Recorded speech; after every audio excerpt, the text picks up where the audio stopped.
Okay. Owens. So I gotta tell you, we had to play. Okay. So it's just black love. Sometimes I call it black joy. It's very easy. And so since you know so much about the brain, you'll be able to do this. It's a brain game. So I'm going to give you a category of something, and you have to give me 5 things in that category. Five. 5 things in that category, and you have 10 seconds to do it. Okay? I'm putting on my trusty stopwatch right now. So you ready? I think so. Okay. So I just want you to name 5 Black neuroscientists that all of us need to know. 5 Black neuroscientists all of us need to know. Well, okay. Oh, wait a minute. Wait. Shoot, I messed it up. Okay, so you get some extra time to think.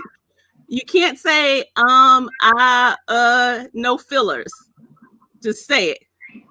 Ready? Yes. Go. Dr. Richard King, Bruce Bynum, Ann Brown.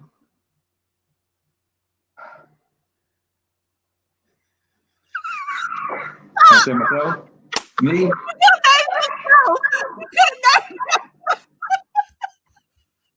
Coke Niana Rasayan. You're right. It is tough. Because not many of us. Al Harmon. But you didn't even say yourself. I did. I said, can I say myself? I was the 4th one. And Al Harmon. You did? Oh, okay. I didn't hear that.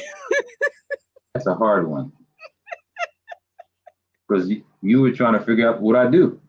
So, yeah, the neuroscientist, it is a challenge. So, I think I got 5 in there, though.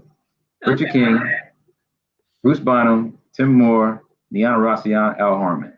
Okay. There we go. There you go. Yes. Wait, are any of those women? You named a woman before. Well, I was going to say Dr. Wellstone, but yeah, I said Niana Rasayan. That's a brother from Howard University. Wow. Yeah, Coco. He teaches at UDC. Okay. Al Harmon, Georgia State graduate, and he works at he's here in Georgia as a administrator. Got it. Well, and then we know the passing of definitely Dr. Wellstone and also Dr. I'm thinking of her con name, psychiatrist that just died. Oh, Pat Newton. Dr. Newton. Yes. Yeah. So there are folks. I always like to do that because I think it is great for people to just realize that like we're normal people. True. And then the other person was Ann Brown. She's actually on that book, Why Darkness Matters, that we have out. So she's a co-author. So she's actually a biochemist. Got it. Anatomist. So we call her a neuroscientist also. Okay, good. So I see that people are already checking in. Good morning, everyone, or good afternoon, everyone. My name is Dr. Ifetayo Ojelade. Thank you for showing up today. I have a very special guest, my brother, my colleague, someone who has certainly taught me a lot in very subtle ways because he has a brilliant mind. Dr. Tim Moore, who is the department chair of psychology at Clark Atlanta University. He is also a physiological psychologist. I told him earlier that in undergrad, the reason I changed from psychology is I took a course in physiological psychology, and I was like, Yeah. But it had to do, and we'll talk a little bit about this, it had a lot to do with the fact that I didn't see our people represented in a particular course. So thank you, Dr. Moore, for coming today. You're welcome. Thank you for having this platform, and thank you for the invitation. Yeah. So we're going to jump into this conversation today. I want to thank all the people that have come. Thank you for sharing your energy. I see Christina. Is it Roshni? Forgive me if I'm not saying that correctly. I see Carly, and I know that there are other folks. So please share energy with Dr. Moore. I think when we do these virtual platforms, it's great to have the conversation between the two of us, but it's also great to have some interaction with the people that are listening. So if you can just share your energy, just saying hello, that would be really great. I want to start out today, and I posted something this morning. Rutgers did this Rutgers had an article that I saw this morning. It was saying that the Capitol rioters, let me look at it real quick. The prosecutor said the Capitol rioters, we'll call them insurrectionists, meant to capture and assassinate officials. And particularly, they talked about Mike Pence. And I thought this was not surprising because we had heard it, but for people to actually be charged or things when we look at insurrection and we look at white supremacy and domestic terrorism, I am interested in this from the perspective of the brain. And so I'm excited to have this conversation with you today. So as you think about this, like, talk to me from a neurological perspective of, like, what is going on with these white supremacists, with these terrorists that have committed these heinous acts? Yeah, I mean, even if you look historically, people have heard of a book called 1984 by George Orwell. Mm-hmm. You know, that wasn't his real name, but you think about, he wrote that in the 1940s. But think about some of the things he wrote about, like peace, ignorance is strength, freedom is slavery. So you can fool people any way you want. So right now, these people have been fooled to believe that, again, for the election, that's why they were really kind of channeled to do this insurrection. They think that the election was incorrect, so they were fooled. So on the level of thinking about the mindset, for so long, they've been told that they are the superior people. They are the ones that should be controlling. So in that mindset, when you're now losing that, fear sets in. And fear is a dramatic, powerful feeling that impacts how people behave. And so now that has happened, and afterwards, now some of them are apologizing. Oh, I didn't think it was going to be like this. Oh, now I can't fly. Oh, now I have no fly listen. So now people are paranoid and worried about their life, but they didn't think that on the front end. Why? Because the system that we're living in this white supremacist structure, it creates a scenario where, you know, some people think that they are on top, and by any means necessary, they're going to stay on top. That's why they did that. But okay, made me think of something. There's this idea that brains have developed by the time we're 25, right? And so your frontal lobe is fully developed to be able to understand the consequences of your actions. Why couldn't they see the consequences of doing that? Yeah, people make bad judgments all the time in just our individual lives. You know, you have some of those experiments in psychology where they have the moral dilemmas. You know, if we have a train coming and you have that one person over there and three on this side, and but one person over there has a baby in their hand, and what do? So people just make bad judgments, and we've had bad leadership for the past 4 years. And that bad judgment and that bad leadership has trickled down to a people who have been feeling disenfranchised. I know we're going to talk about my book, Pigment Power, but there's a fantastic book by Isabella Wilkerson called Caste. Yes. Which is about discontent. And basically, you have a lot of people that are frustrated and don't know what to do. And so you lash out at the places that you think that you can control. And they think that they can control the government because they had a leader, a so-called ringleader saying, go. And people followed that. It's no different than what happened in Germany with Hitler. No different in Italy with Mussolini. I mean, so for us to take this lightly, dangerous times. So the title that you had with is, I don't know why I'm getting this feedback. That's weird. But anyway, the title you came up with is calling this the Delusional States of America. What do you mean by the Delusional State of America? Well, basically, when you've been fed lies all the time, and pretty much it then gets ingrained in your brain, and because you keep asking these questions about the brain, why can't the brain kind of process this properly? No, I mean, it's been like seared in people's minds because our educational system has been teaching us that there are some people that are better than others. The whole dynamic of European or Western education is set up for like this dichotomous logic. You know, it's either this or it's either that. So with the way that we've been told about white history or European history as the foundation, and that's all there is, you negate other cultures, other ethnic groups. So mentally speaking, when you're taught that and taught to think that you're superior, that's worse, in my opinion, than people who are taught to be inferior, because that's delusional. There's no way that you would think that you are the greatest people on the earth. If so, why would you have to have laws to keep other people in place?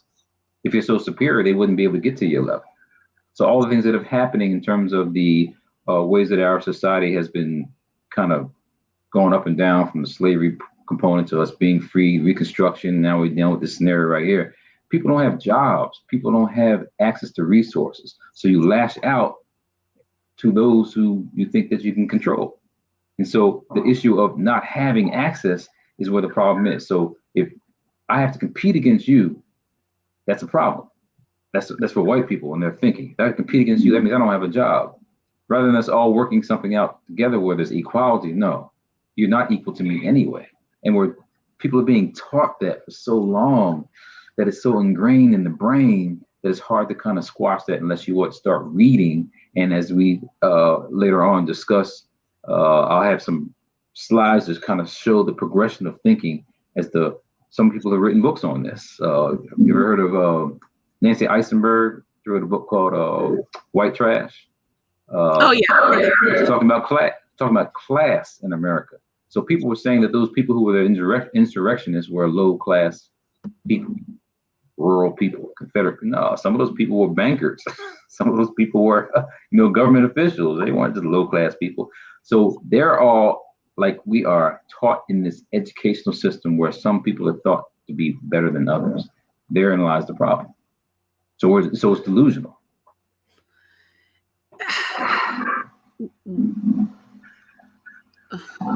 So I'm thinking different ways. So I was thinking about your book.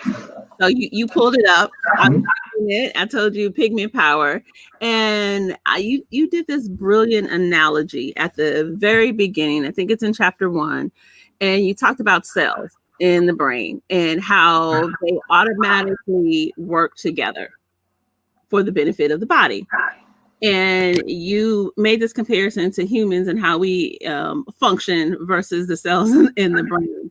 Yeah. How come, well, I mean, maybe you can use education, but how come people aren't naturally working together? If the foundation of their body, their cells naturally work together, why can't they? Well, the first chapter was the social implications of Blackness. Social implications. That means there's some reasons why people have a concern about Blackness. So I talked about it then from the cell body to the body politics. So yes, with the cells, you got like an artery or a vein, and you got corpuscles traveling through there. Some could be big, small, a whole bunch of them trying to get to one area, but they know to wait for that one to get through. That's on a cellular level, thinking about intelligence. So on a grand scheme level, in terms of human beings, we can't be intelligent if we're now trying to keep another person down. I mean, think about the reality of us being here on Earth in the first place.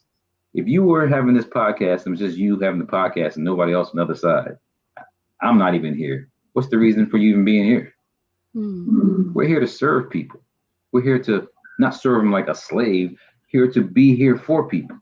So if you then can't work with people, then there's really that's not intelligence. So cells know how to work together. So the whole reality with stress. So when we're stressed out, our body does something natural to make sure that we can handle the situation. So in your brain, you have a place called the hypothalamus. It secretes a chemical called corticotropic releasing hormone. And they don't like that physiological psychology, but it starts somewhere in the brain. All right. Well, then goes down to the pituitary gland and releases a chemical called ACTH, adrenal corticotropic stimulating hormone. That travels through your bloodstream, goes to your adrenal glands, kicks in something called cortisol, a steroid hormone. All that is happening pretty much without you thinking about it, but it's making sure that you don't have a problem dealing with the stress of the situation. You could be running. Oh, you hit your foot or you cut your hand.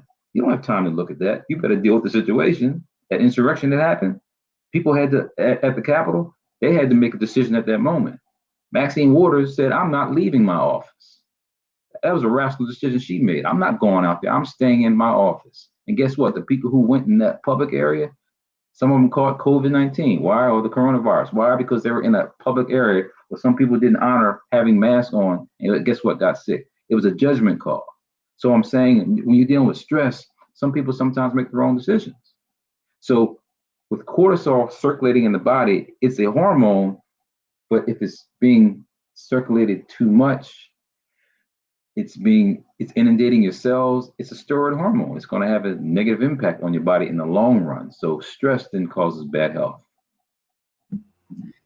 So is that one of the foundations? I already know the answer to this question. Is that one of the foundations for people of African descent and like health-related issues? Well, we do study there's hypertension and blood pressure issues that we do have and exist more so than others. I know you know the studies. People talk about John Henryism, related to the folklore character who was using a hammer to beat a machine, and so people are always working harder and harder. And we know, and I talk about in the book about telomeres. Telomeres are like the ends of a shoestring. You have a shoestring, and you have like little cap on the end of the shoestring. Mm-hmm. So on the end of your DNA, these little caps, if they start shrinking, it adds to aging. So so stress causes those telomeres to shrink more so than others. So with stress and Black people and the situation we go through, I mean, microaggressions are something that people don't pay attention to. I asked you about the term before when we had a discussion about a psychophysiologist. That's a person that studies your body's response to something you're seeing. So if we had an image on one side of a woman that's being accosted by a police officer on the side of the road, and you ask a Black group of people or a white group of people to look at that, those two different cohorts may have different responses to what they're observing. So the Sandra Bland story, seeing that cop harassing her. As a Black man, I'm looking at that, mom, just leave her alone. What's the problems? Versus white people, why can't she just be quiet? Why won't she just not say anything? Two different perspectives on the exact same scenario. So the body's going to respond differently to that. So microaggressions over time have an impact on people's stress and people's health. Which makes sense. Before I ask my Francine is asking, where can she get your book? Okay. So I was going to say you can say, but if you also want to put it in the chat, if you want to put the link in the chat on the right hand side of the screen. Yeah, I can do that because I'm trying to keep up with you first. But because I want to show my PowerPoints to make a little kind of a presentation for people to kind of see. Because once you see, the issue is when people don't see, they can't understand it. But that ding moment, now I understand what you're saying visually versus some people, some people don't like to read books anymore. They rather have the audio, the visual. So people learn differently. That's the point we're making. Got it. Well, saying that, there was something you just said that I want.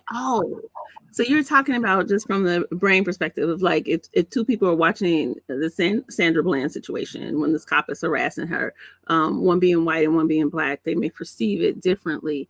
And so does that mean that we can see in people's brains whether or not, one, they're stressed, and two, whether or not they are racist? Yeah. Yes. Can I run through some to that for you? Can I do that real quick? Yep. So if I can share my screen with you, okay, you have to tell me if you see it first when I put it up there. There's my colleague from Guyana. She's saying hello, Don Stewart. Guyana, that's a long way away. All the way in South America.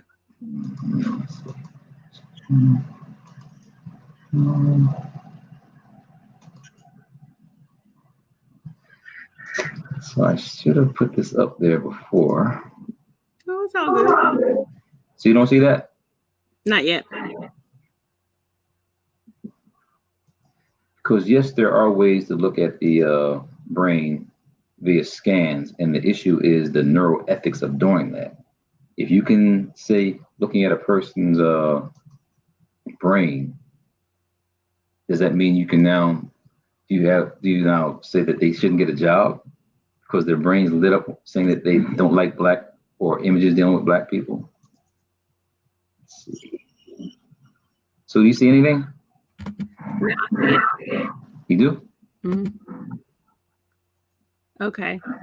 So now we see a bunch of pieces of your screen. But you don't see my I don't see your slides though. I just see a reflection of this screen. All right. Okay. Yeah. Well, you that part out. What's the fun of technology? We're trying to do this from a distance, but that's all good. I still want to come back to that, but I want you to talk a little bit about melanin because you've written 3 books so far that talk about melanin, right? Or have that as a part of the topic. Is it 3 or 4? Actually 4. Got Why Darkness Matters, The Power of Melanin in the Brain, Science of Melanin, Dark Matters, Dark Secrets, and This Pigment Power. So that's 4. I'm trying to see if I could. So I do want to be able to talk a little bit about melanin and what you see the power of melanin is, or the importance of it. Okay. So 3 advantages as I'm clicking and talking to you. One is melanin is not just here on the outside of our body. It's also inside of our body. Our eyes, ears, our brain, our internal organs. So when we speak of melanin as a particular topic of discussion, melanin as a complex biopolymer, it can serve as a neutralizer of toxic substances. What do you mean by that? We mean that if there's some bad material like free radicals or things that can destroy your cells in or outside of your body, melanin neutralizes that, so your body does not get destroyed. That's why they say people with melanin on their outside of the skin look younger than people who are what? Melanin recessive, but don't have a lot of melanin on their skin. So when you hear the terms black doesn't crack, it pertains to that first particular advantage. Secondly, it acts as a nerve conduction facilitator, meaning that the place that you find it in the brain or even in the body, it helps to transmit stimuli so that the brain or the body can recognize it. For example, we're seeing one another right now with these light, with this photon, with this stimuli, but the brain must interpret that. So in the back of your eyeball, if there wasn't any blackness on the back of your eyeball, this pigmented cell layer, you'd basically be blind, you couldn't see. In your ear, it's the same thing. You have inner ear melanin. So there's different frequencies of sound that is converted from the sound waves to what your brain can recognize. That's why we listen to different music. We hear different sounds in terms of hip hop music, and in terms of African American classical music, which people call jazz. I mean, there's so many things that we've created. You look at other cultures where we created tango and samba. I mean, there's a different kind of flavor that we have. It's because of what we hear and see.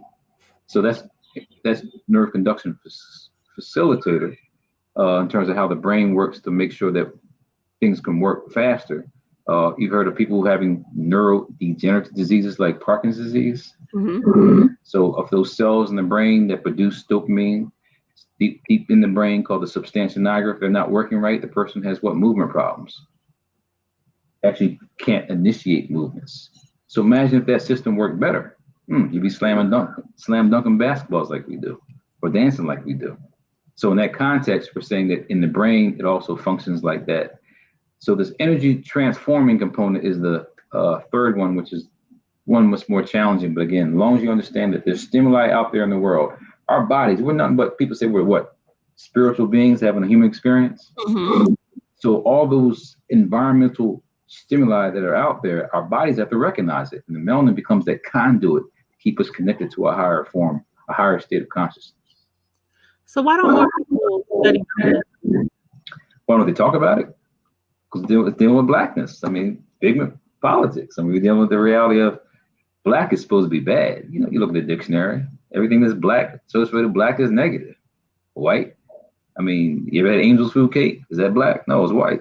You ever had devil's food cake? Is that white? No, it's black. I mean, so you have all those dynamics where the language has us thinking that black is bad. Therefore, we start to not like ourselves, not appreciate that. Think about the whole dynamic of skin lightening creams and how that's been really decimating populations, because that stuff will kill you.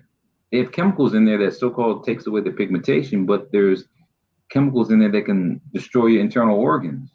Not a good thing. But why are people doing it in the first place?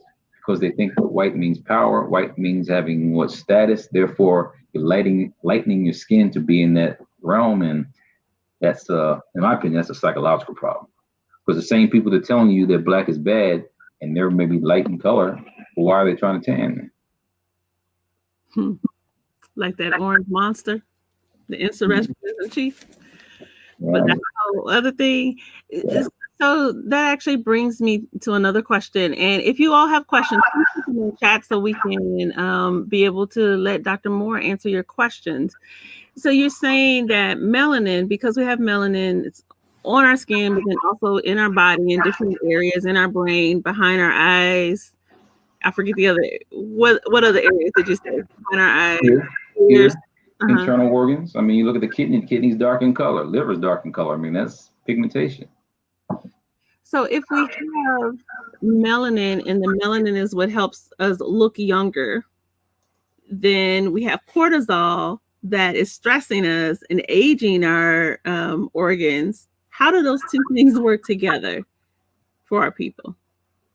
Well, the cortisol is so when we say steroid hormones, steroid means that it can really have some powerful influences on your physiology. If you take a teaspoon of sugar and dump it into a Olympic-sized swimming pool, that minute amount is what we're saying is how powerful steroid hormones are in the body.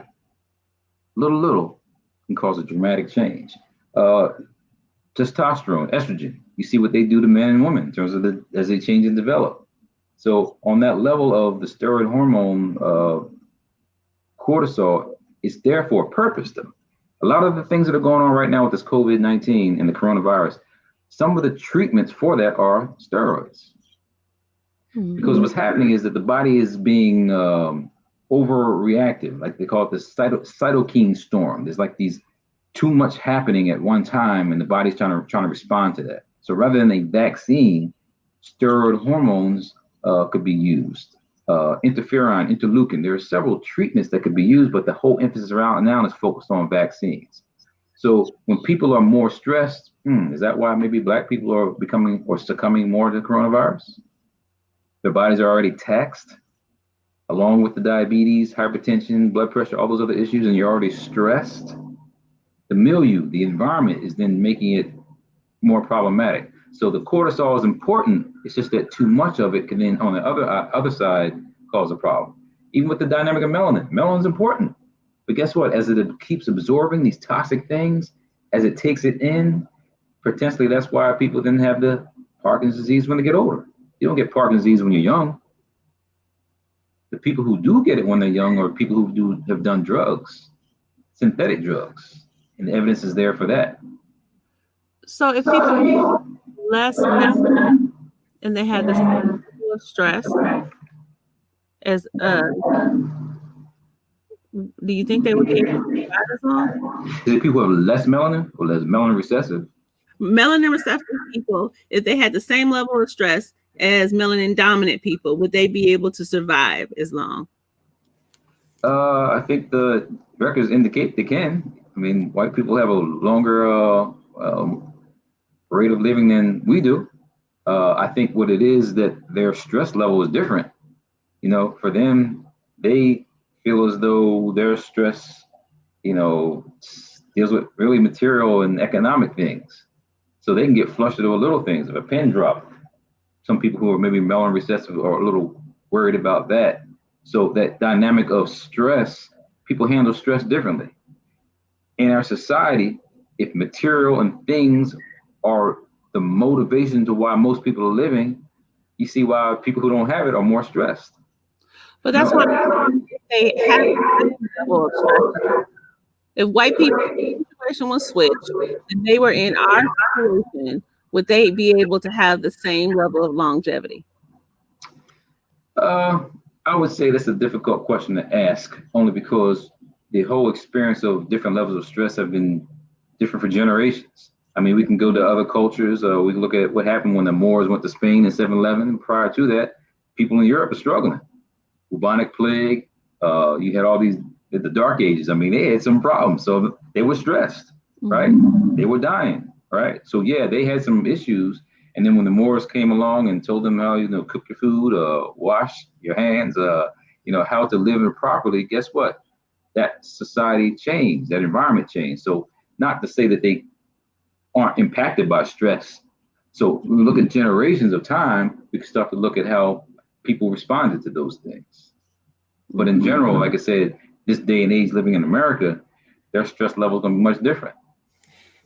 Got it. Like I said, the lower class white people who they may think they're still better than Colin Powell or Condoleezza Rice or Clarence Thomas. I only use those names because those people who have succeeded in society. And now you have white people who may be lower than them, but still think they're better than them. Was it what? Color of their skin. So the stress levels is different. Got it. Okay, so what questions do y'all have? We're here with Dr. Timothy Moore. He's the Department Chair of Psychology at Clark Atlanta University, and he is a physiological psychologist. He's talking to us about the brain, talking about melanin, and getting me straight about cortisol and all of that stuff. So I would love for y'all to come and join this conversation and ask Dr. Moore questions. My next question, while people are kind of figuring out what they want to ask, is I wanted you to talk a little bit more about fear and anxiety. You talk about that in your book. You said it at the beginning. Talk about the brain and where the impact is with fear and anxiety. Okay. So can you see my screen now? I got it. There you go. All right. Let me run through this quick to get to your questions that you asked since we have a little bit of time. Mm-hmm. So Bobby Wright is a clinical psychologist back in the day, Garfield Park, Chicago, started one of the first Black mental health clinics for us, created a term called menticide. And so we as a people are struggling because we really don't know our history and culture, and somebody's trying to make sure you don't know it. So the deliberate and systematic destruction of a group's mind with the ultimate objective being the extirpation of that group is what we're saying is menticide. So we as African people are in trouble because we don't control our own education. So we now get ourselves in a position where you have news articles coming out now, like that past insurrection. It says, no one took us seriously. Black cops warned about racist Capitol Police officers for years. People said things for years, and we see this all the time. We say, well, Black people complaining about nothing. Okay, we just saw what happened on January 6th. More than nothing happened. So in terms of fear, some people take fear or experience fear differently. So are you able to hear me? Yes. You able to see? Yes. Yeah. So now it says fearful memories, since you're asking about fear. So warning to the viewers, viewer discretion is advised. This is not an R-rated movie, anything like that, nothing like that. No X-rated stuff. The point is, some people really can't deal with stress. They can't deal with, painful images, certain movies, Sankofa, Free State of Jones. Some people don't like to see those revolutionary movies, but I want you to pay attention to the images here. Because I don't want you to look at the Black man as being burnt. Look at the white people around looking at the Black man being burnt. All with hats on, and who knows what's going on in the mindset there. Don't look at the Black men being hanged there. Look at all the white people that are now looking at that and paying attention to this and with their hats on, Sunday best and smiling. Don't look at the Black men being hanged. Look at the white people there looking at that. Don't look at the Black man as burnt to a crisp as he's being hung. Look at the white people that are, enjoying the situation. The Black man being exposed after being whipped, body all torn up, and white people just looking. Those are the same people that did the insurrection. Not same people. I'm talking about ancestors. What they've been told, trained to think, what they talk about at home when you're not around. So the mindset of the people that could do what they did on the 6th of January, it extends a long way. So from the beginning, it's stamped from the beginning. Ibram Kendi wrote an excellent book. If you get a chance to read that, talking about how history and the racist ideas that have been developed, they're here. This is part of our culture. We've never addressed it. I told you, asked you about Nancy Eisenberg earlier, but the book White Trash is not just about talking negative about white people. It's talking about class in America and how Donald Trump has used a certain group of people as his cannon fodder and sent them up there to be shot down, or they didn't get shot down, but sent them up there to the Capitol for a mess. So class becomes a problem. So a Black man's perspective from Kendi's book, racial discrimination leads to racist ideas, leads to ignorance and hate. And that's what we see going on in America today, the delusional states of America. A white woman's perspective in her book, she says, if we do not study ourselves with due attention to disturbing patterns, it's not Black people she's talking to, it's talking about white people. If we do not study ourselves with due attention to disturbing patterns in our history, we will be learning little and democracy can scarcely claim to be the best form of government. You saw what happened on the 6th. Was that democratic? That was a coup.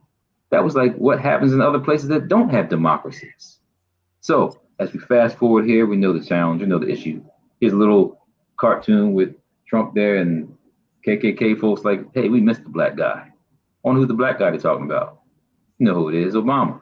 That's what I talked about in my first chapter of the book, about the change and transition of mentally thinking about things from what Obama to the backlash, which is Trump. So they continually said that the election was a fraud.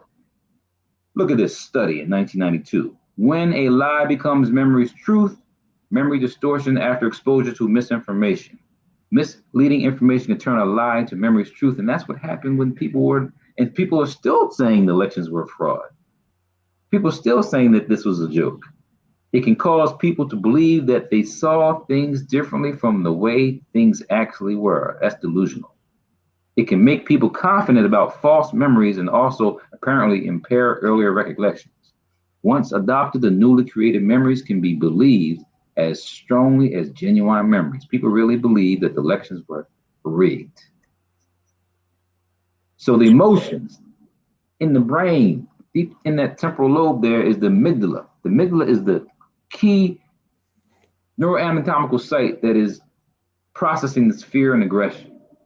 It's kind of being stimulated. It can be taken out physically in terms of experimentation, and the person wouldn't have a fear of anything. It can be stimulated, making a person really aggressive. So the technical nature of the amygdala, that center right there in the temporal lobe, is one on the left side, one on the right side. It's like an almond-shaped structure. If you look at it in more detail and you break it down, there's different parts to it. The cortical, medial nucleus, the lateral nucleus, basal nucleus, central nucleus. The point we're making here is that even though we're saying it's one little area in the brain, that's what's being fed fear. That's what's being fed and making people think in a negative way. So what happens is fear is like the brain becomes a generator, and you have all these different thoughts and patterns that happen in certain people. So neural networks, they're like patterns and pathways that can be constructed in a person's brain so that they respond, let's say, for empathy. That's how language is created. Social behavior, aggression. So it says right there, mirror properties. I don't know if you've ever heard of it, something called mirror neurons. Don't want to get too deep into it right here, but mirror neurons are brain cells that light up when you're just thinking about something. Scans, you asked about the brain scans. So who should read your mind? So there's now evidence that people can look at people's brains and see if they're maybe racist or not. So the purpose of a memory is to predict the future. So basically with people's memories, if we have all these negative thoughts about Black people, or we have all these images about resurrection or insurrection or revolution, whatever that is, your thoughts from the past will dictate how you're going to respond in the future. So people are now concerned that, well, they didn't do a hard hand attack on these insurrectionists, so that means if Black people do this in the future, guess what? They'll be mowed down. Well, we already know that will probably happen anyway. The point is, we don't deal with the realities of the past to make proper decisions today. So fear, the other side of fear really is anxiety. When you're fearful of something, you're fearful of something specific. A white person may be fearful of a Black person. I don't know why, just fearful of Black people because of Black color, pigment, who knows? Spiders, you're scared of spiders, basically arachnophobia, scared of heights. But anxiety is a little bit different. That's non-specific. There's a little detailed image here. If someone goes back to your YouTube or however you post this, they can look at this a little bit more detailed. But the top part there says A, shortcut. Bottom part says B, the high road. There's a gun right in front of the person's eye. So you can see that, correct? Yeah. So that gun should mean danger. So we could also say on that gun could be the TV or anything you're seeing. It goes straight to the amygdala to say, uh-oh, something's wrong. So when you're startled, let's say you're in your house and it's real quiet, you hear something loud, you get startled. It goes straight to your amygdala and then process, and you start maybe sweating and your heart beats fast. So that happens with implicit bias. Some people can see an image of a Black person and automatically thinking, oh, negative. It could be a quick millisecond and they think something negative. See, a white person may not think that way. On the back side, or the bottom part there, it says the high road. It doesn't just go straight to just the amygdala, but it goes to the amygdala and process to the thalamus and then to the cortex. That means it's what? Processing. So fear can be then processed. So I have there, right there on the bottom part, vote Trump, because someone can go into the voting booth. They know that the man is wrong. They know they shouldn't be doing it. But guess what? They vote for him anyway. That's anxiety. So all this that we have going on in our society has created a situation where people are just ignorant of the truth because they don't want to know. I have a question. Yes. Is it, why do you label it as versus racist? You broke up on me. What was the question again? Why do you label it as anxiety versus them being racist? Well, anxiety, because many people have anxiety. Many people go through it from different experiences and they deal with anxiety differently. The point is, well, what is anxiety? You could have test anxiety. What is that? What are you anxious about? That's the part that can't be controlled. So I'm just saying that using it as a construct, it gets into the reality of people then start doing bizarre things like what happened on January 6th. Anxious. Anxious about what? About a black woman being in the White House? Kamala Harris? What are you anxious about? The fact that they say that in a few more years, white people won't be the majority. I mean, so the anxiety piece then can lead people to being racist. Okay. So unintentional ignorance. So people who don't want to address those things, guess what? You create a society where we're always fighting one another. So since this is for psychology and the healing paradigm platform, the synopsis of this research dealing with the brain is that with using functional magnetic resonance imaging machines, people shown unfamiliar white and black faces had heightened activity in the amygdala. Brain activity matched up with psychological tests to measure unconscious racism. And again, this is real quick images being shown. The amygdala responded to images shown less than 30 milliseconds. When images were shown a longer time, activity in the amygdala stopped almost completely and the anterior cingulate cortex and other areas were activated. So that means that in further areas of the brain, now there's further processing. And so that's why I'm saying the way that society is constructed and the way we're being taught, we're not being taught to look at people equally. We're taught that some people are more superior than others. So there's clear evidence that the brain can be socially manipulated. We see that by all these people that have made bad decisions on January 6th. Presence of the strong fear-related emotional responses in individuals who outwardly show no prejudice attitudes is known as implicit racial bias. The sister Cori Bush gave her address to the Congress about the white supremacists in chief. I don't know if you heard that, did you? No. The sister Bush, who now is in the Congress, elected by her community there in St. Louis, said the Supreme called him a white supremacist in chief. Guess what? She got booed by her fellow congressmen. Wow. She got booed because they wouldn't agree with that. I wonder why. Because they have a different perspective of how they look at white people. So overcoming hatred requires exposure to a critical consciousness. Well, some people don't want that. So educators must be serious about discussing the reactive responses to oppression. So that's what you do with the healing paradigm. You're trying to get people to find their own way. So in conclusion here with the slides, make your own trail. You've traveled, you've read, you activate your mind, you investigate alternative worldviews, and you look in the mirror to look at what you need to do to make a change. So that's the trail. Travel, read, activate your mind, investigate, look in the mirror. Stop waiting for others to make a change. So we have to be the trailblazers. And again, I appreciate you for your platform that you're doing. In terms of us finding ways to do that internally, I mean, you got to turn off that media. You know, relaxation, you got to meditate. You got to do things that will put your mind at a peaceful state of consciousness. And that's only going to happen by you, tuning into what? Self. Got to turn that TV off. For 4 years, I stopped listening to NPR because I didn't want to hear anything about Trump. So now that that's gone, okay, I'll pay attention to a little bit more. In terms of seeing all the images now of the insurrection, well, I don't want to keep seeing that Because on the reverse side, if there was a black people, they'd be all shot up. I'm going to keep watching that. Right. All the images we keep seeing of the police brutality and the murders, are we being set up psychologically to say that that's normal? Mm-hmm. So there's many people that have written books dealing with revolution and change, and the reason why the white folks got worried, because guess what? They had a no-knock warrant that happened on January 6th. They just came in. Now they know what a no-knock warrant feels like, don't they? Wow. Let me put these questions up since my audio seems to be weird.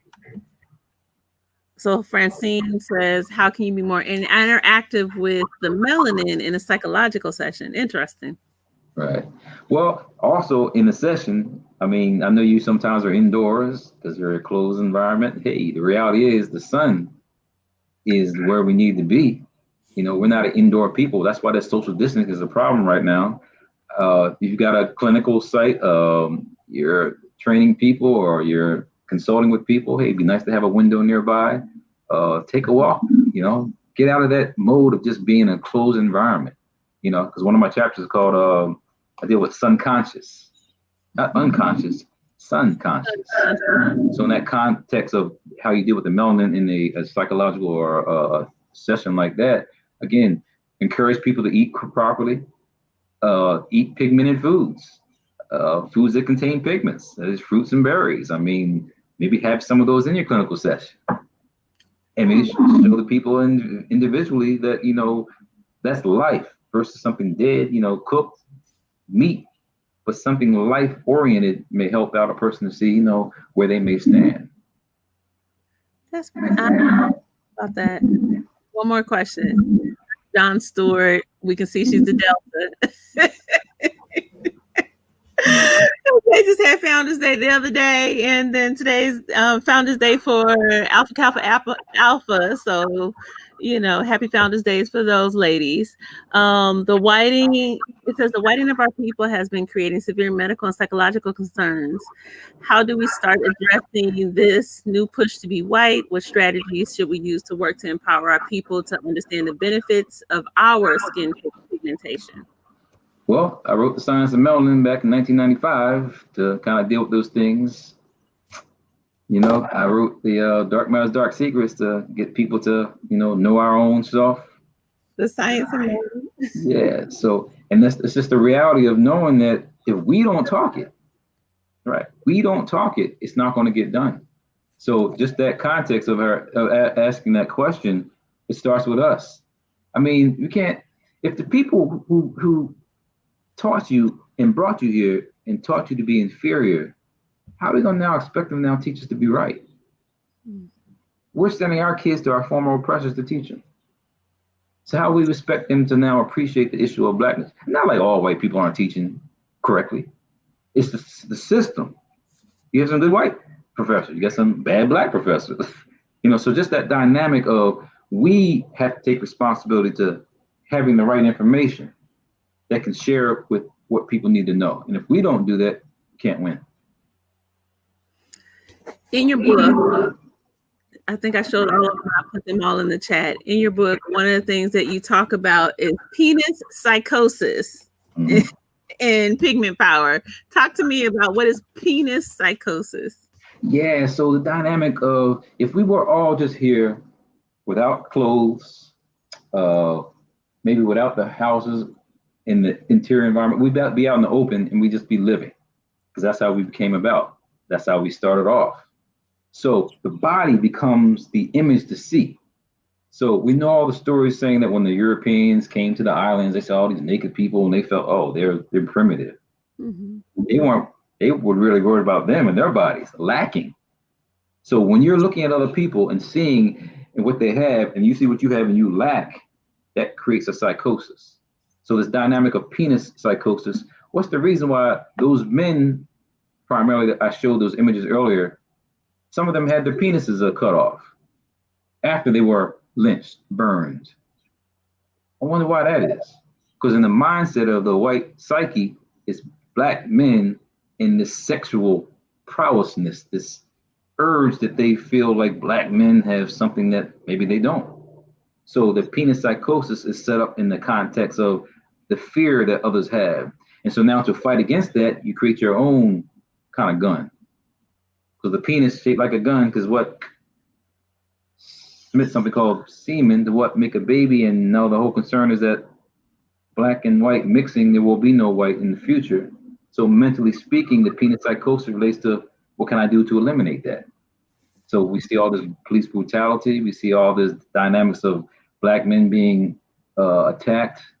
Big Eric Gardner had to be tackled by what, 4 or 5 white men for selling who knows? Loose cigarettes. And so he was attacked. The story goes on. Little kid, Tamir Rice in Cleveland with a water pistol. White man, as soon as he gets out, shoots the little man. The stories are there. We'll keep on saying. The point is to stop watching those stories, but it's a penis psychosis going on where they must be fearing something. Someone what take out the gun and shoot first rather than what talking about this scenario. So the insurrection that happened on the 6th, that didn't happen. They didn't shoot those people who were coming in the Capitol because they were the same people that were the same people on both sides. But if it's black people, it becomes a dynamic of you fear them, so the gun becomes the what equalizer. You sound like Dr. May her soul rest in peace as a powerful sister. And I was just curious that some of the books from this one to Nancy Eisenberg, because she's a sister, Isabella's a sister she actually went to Howard, Isabella, and then neither Nancy Eisenberg mentioned Dr. Wellstone. Neither did Robin DiAngelo, who wrote a book called White Fragility. You seen that one? Read that one?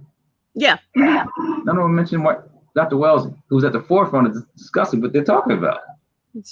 I'm just saying that if we then don't talk about her ISIS papers, no, we don't talk about her work, who is going to talk about it? She was at the forefront of saying that this white supremacist mindset was going to be is a problem for society. Her and Neely Fuller have been pushing this for years. Well, who knows about them? Yeah. So it's for us to tell the story. And again, may her soul rest in peace in terms of how she was at the forefront of just talking about this whole issue of fear and white supremacy. I'm pulling out Fuller's book because it's interesting. It's like even if people have heard of Frances Cress Wellstone, they haven't necessarily heard of Neely Fuller and his information. I mean, she always would credit him. Anytime you heard her speak, she would always credit him. And he didn't have a PhD or any fancy degrees, but he was just a brother that just understood racism and white supremacy. And there's a lot of people that actually take that quote because he says, if you don't understand racism and white supremacy, then everything else you think you understand, you'll just be confused. Right. And so his work is really important.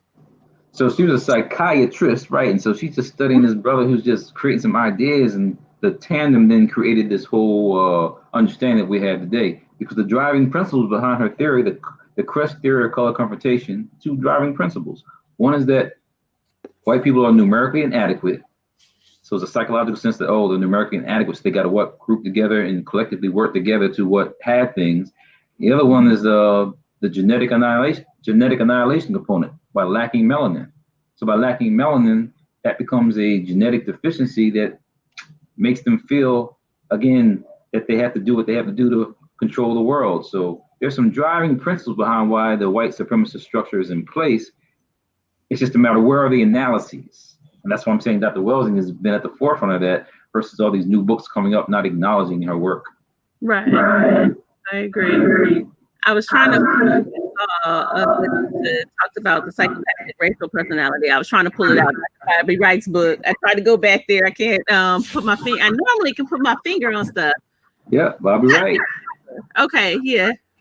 So a psychopath. That's what we've had in that place called the White House for the past 4 years. Is a psychopath, and psychopaths don't acknowledge something that's wrong.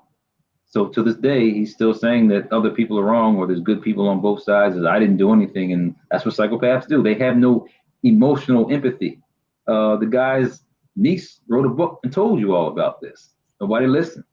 They said those black cops said that those Capitol police officers were racist and some things were going on. No one listened to them. So now what do? Did people listen when Hitler was doing his thing? Probably not. That's why people got in gas chambers. So we could keep burying our head like nothing's going on. It's going to get worse. It's just a matter of what do we do to prepare for that. Well, and when you say we could keep burying our head, I wouldn't say the majority of Black people are burying their head in the sand. I think that we're paying attention. We're paying attention, and this is what tends to happen is we're paying attention, and because of the systemic racism in this country, what we say gets dismissed. So we could have told you a long time ago that they was going to storm the Capitol. There was no Black people. Was there anybody that you knew that was like, oh, this is a surprise. I didn't expect this. Yeah, but I'm just saying the way the media creates things that we get caught up in it too, though, where we don't think that would happen. Some of us, I mean, those who are conscious may be prepared and know, but most people, again, this society and this educational system, that whole Michael Jackson thing, can't we all just get along? We are the world, and that ain't the way it really is. Mm-hmm. And so people get suckered in thinking that things are going to be all right. I mean, look at all the scenarios of our empathy when we were attacked. South Carolina, 9 people in church, white boy coming to shoot them up. And after that, what's going to happen? People forgave him for doing that because we're empathetic people. White woman went into, she thought it was her apartment, shot up a Black man in his own apartment. Remember in Texas? The Bolton John. After that, the judge gives her a hug. The brother gives her the brother who was shot. His brother gives her a hug. This empathy that we have. When does it stop? And that's what I'm just saying, that we then get caught up in this too, thinking that things are going to be all right when we don't prepare properly. So now we're in a bad position also. I want to try some of these questions on the side. If you can see them, Dr. Moore, they're also wanting you to I did put the names of all of your books. If you could actually type in the chat, the website where people could contact you.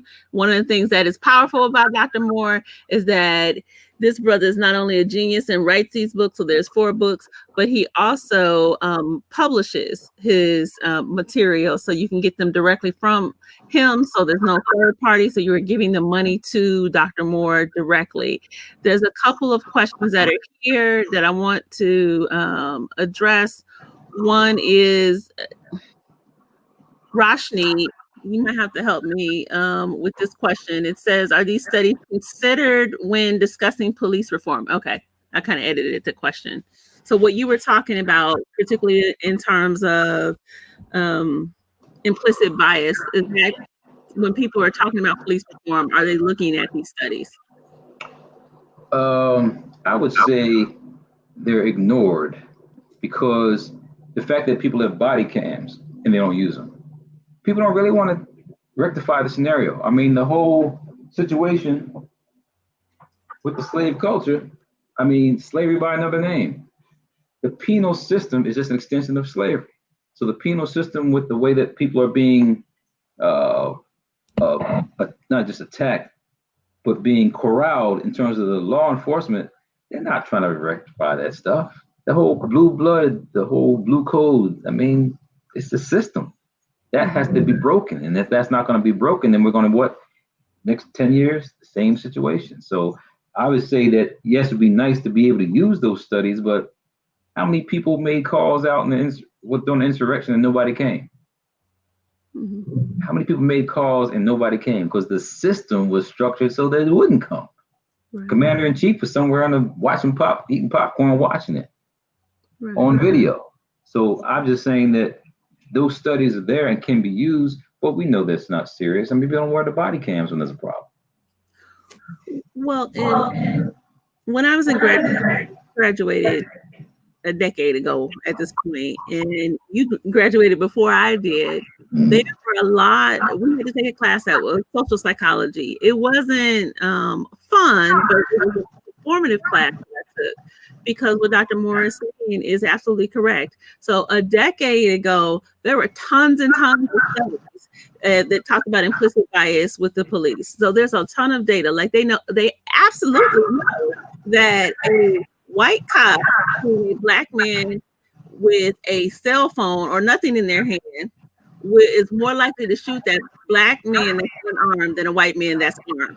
We already know that. It's in the data. The research is clear. So this isn't a question of whether or not people are using the research or does the research exist. Like Dr. Moore is saying, it is being ignored. Yeah. And I watched this program, I know it's going a short time, but Small Acts in England, were done by Steve McQueen, and one of the segments was on police participation. One of the brothers who played in Star Wars, Bodega. Yes. He played a PhD. He got a PhD in science, but he wanted to go be a police officer. They don't have a lot of black police officers over there during that time period, 70s, 80s. He wanted to be the one that started off, because you have to start internally. Internally, you really have to make the change. So I'm just using that as an example of, if it doesn't change internally, we will never resolve this problem. So that was this example of a whole nother culture with the same scenario. It ain't like we only black people in America getting beat down by the police. It's happening all in Brazil, Colombia, other places where you have a concentration of black people with white people controlling the structure outside. This is happening. And so there's a black nation, huh? But with the concept though of money and economics and following the Christian way of looking at things. Right. So Dr. Moore, at the end of our time, that time went by really super quick. I want to thank you for coming and showing up and participate in this conversation. If you are here for continuing education, then you will receive an email link with the evaluation. You will have 30 minutes to complete that evaluation. Once you complete it, then you will receive your continuing education certificate. If you are not here for continuing education, but then you just decide that you want to bless us and show up on these Fridays as I have these conversations with my amazing colleagues, thank you, thank you, thank you. I'm going to ask something of you. So I have these amazing people that show up every Friday without an expectation of being paid. They are just willing to do this work for our people.